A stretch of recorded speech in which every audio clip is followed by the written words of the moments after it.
Right. Also, we had Russian president taking a call with Trump.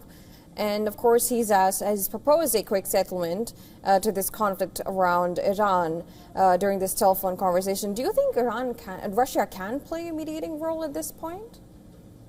No, I don't. Russia, as we've seen, they're not serious about negotiations in Ukraine.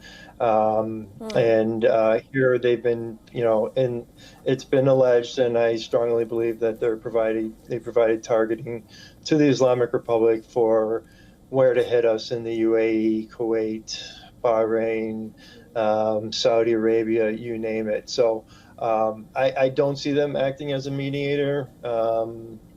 They have a lot to lose from the Islamic Republic falling out of their orbit, a lot to lose. Then what kind of role, because of course we know that Iran is of course one ally for Russia, what kind of role do you think we will just see statements coming in from, especially not just from Russia but also China at this point? So do you think there will be any role? Because of course when it comes to region, that of course there's going to be a global shift at all, if at all there is any kind of U.S. appointed or leader in Iran, and there's any kind of power change in Iran, that's going to be a global shift for not just Russia but also China. How would you then assess the role?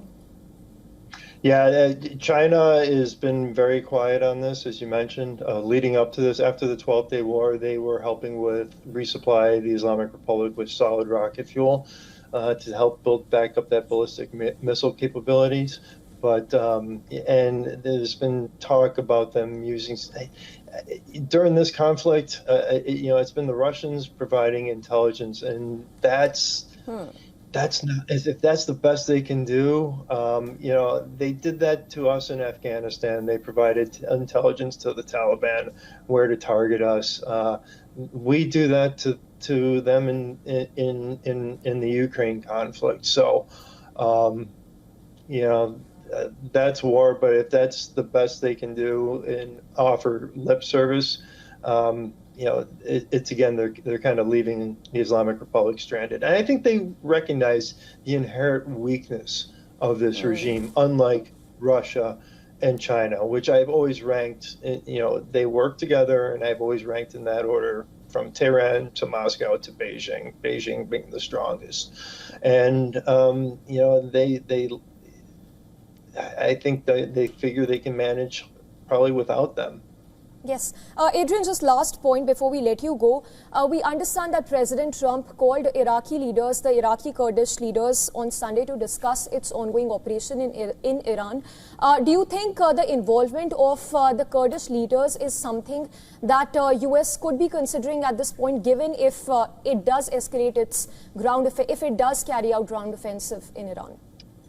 I really don't think so, and the only reason why is the person that is head of, the political leader for Kurdistan that oversees the area, he's really in Baghdad's pocket, which puts him in Tehran's pocket. Now, there are members of the Kurds and other groups, but, I think they're, as I've stated before, I think they're more concerned about their little area in Kurdistan.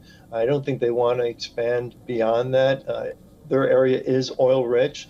That's been one of the problems about, it's been a blessing and a gift to the area, is that it's oil rich, but Baghdad has always asserted control over it. And so I don't see it happening, but you never know. You never know. Right.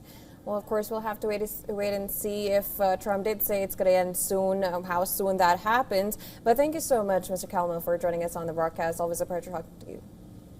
Always a pleasure. Thank you.